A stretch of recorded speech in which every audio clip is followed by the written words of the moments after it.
Going up with the move of d4 really felt strong. White took the time to prepare it. And yes, it loses a tempo or two. It does feel a little slow at first, but then you realize that it's actually not. Then you realize that the white conditions in the middle are terrific. And there will be even more of these coming with the next moves. It's beautiful to see the sequence and how white can make it work. Step by step, move by move. d4 was great. Well, black certainly doesn't want to exchange and giving up his e-pawn, so he played h6, and white continues with his maneuver, knight f1. The long-awaited knight retreat completes his second stage, and the question is where to put it, e3 or g3. Apparently we need to support the center, so I suppose knight e3 would be good, but we really don't want to risk it. Knight g3 makes a lot more sense. It's going to protect the pawn, and it's heading towards the f5, which will just have more influence into the center. The moment white played knight g3, black did queen to the c8, and this was a good time for white to arrange his knight to h4.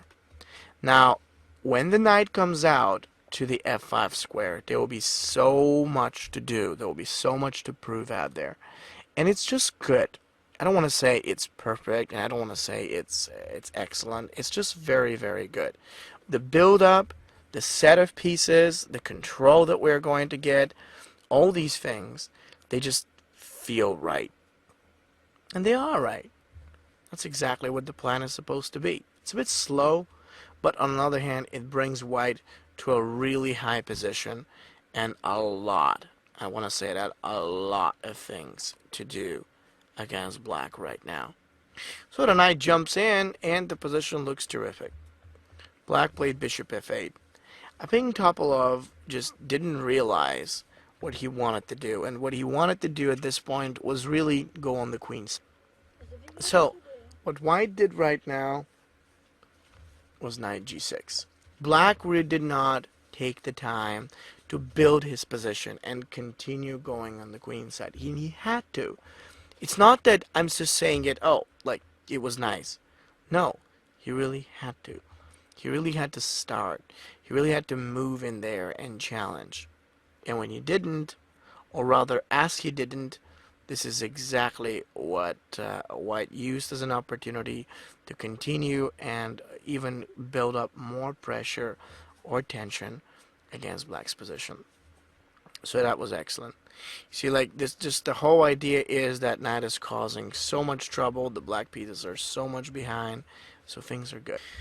So the knight comes out to g6, and now we're seeing the danger. Black starts to experience problems. The white pieces are moving closer, going through, and so knight g6, knight a5. Black continues to underestimate everything that white is actually doing in this position. And let's see. Knight a5. So what would you do? Think about this position yourself. Like, how would you like to respond? Black is apparently threatening to do something, and you'd like to exchange. Most likely after that cause some problems. And so let's see, what do we do right now? Now there are a couple of different options, okay? So there are different ways to do it, but one thing is very clear, and this is that as soon as black actually went just like that, what we've got to do is, this is important, consider attacking, threatening, exchanging. Why just played knight takes f8 right now? You see, if black does knight takes to the b3, there's knight takes to the d7, takes, and then white was going to be a piece up once black recaptures. So that actually makes no sense. So black can't do this. And then you suddenly realize the moment white has just taken on f8, and black plays rook takes f8, this has been a complete failure. Black didn't get absolutely anything in the opening. He didn't get control, and you know, that's very important. And actually, it's beautiful. After continuing with the move, with this move, you know, number one, This is really, really, really important. We have the support in the middle, we got the good development, and we have everything in perfect control. A lot of chess players wouldn't actually realize that, and they'll say, I'm fine. The truth is, he's not fine. You know, he's not even remotely fine. White has the command, he's got the center, and he's going to achieve a lot of things on the king side. It's just starting like that. Step by step, let's make it work. Okay, after this last move, let's take a look and see what happened. Bishop c2, black plays rook e8. So what would you guys do here? Now think about this. White's to move, he's got a good position, good beat. Everything seems perfect, but what to do next? And this was the time where White really picked up on a move that was just awesome and great. And the move is pawn to f4. Great candidate in this position. Why? Because actually what you see in case of the exchange, then there will be the recapture, and then we can have that bishop come forward, and then you can come up with the move of, you see, this is a really, really good idea in this case. See, one of the things that you'd like to do is advance or threaten the opponent. So this is great.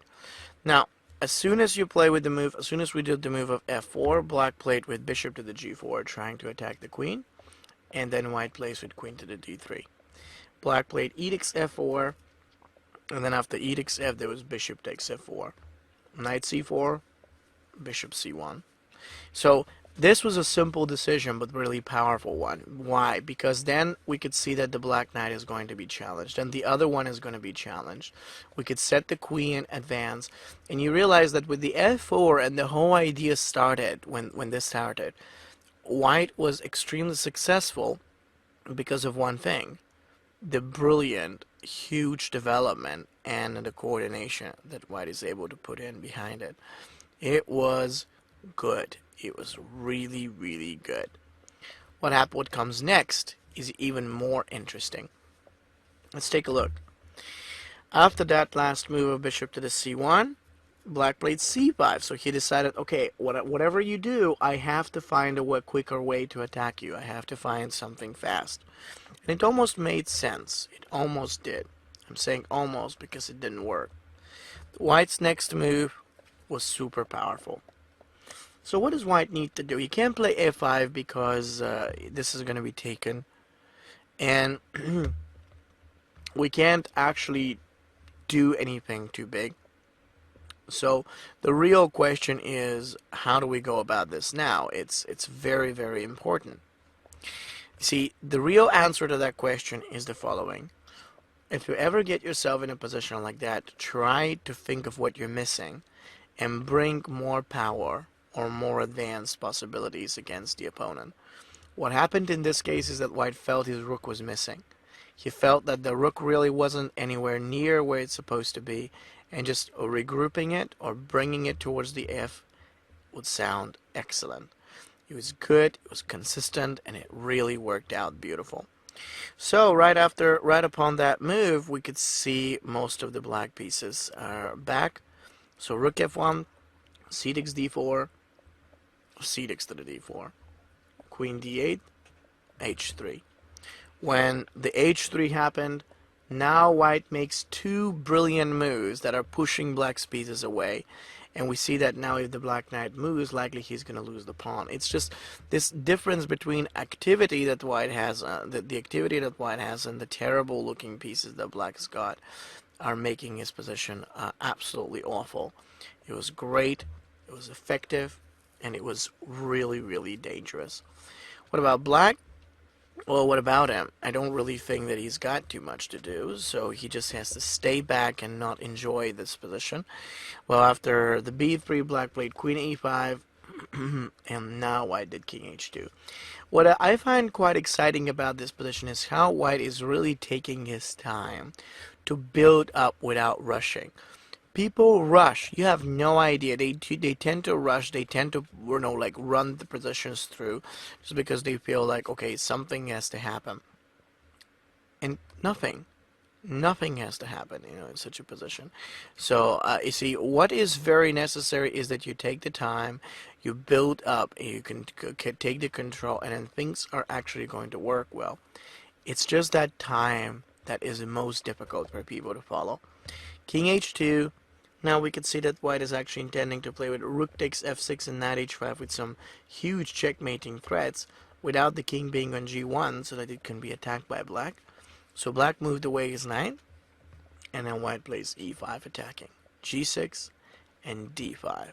The complete domination is especially expressive with the idea that white's going to play e6, targeting both those pawns if black's bishop moves, or even if he takes, he loses for the reason that there is no way how he can defend the f7 and the rest of his pieces. It was brilliant, and it was fantastic. It was a fascinating sequence which really destroys his whole position. f7 and the others are just completely destroyed.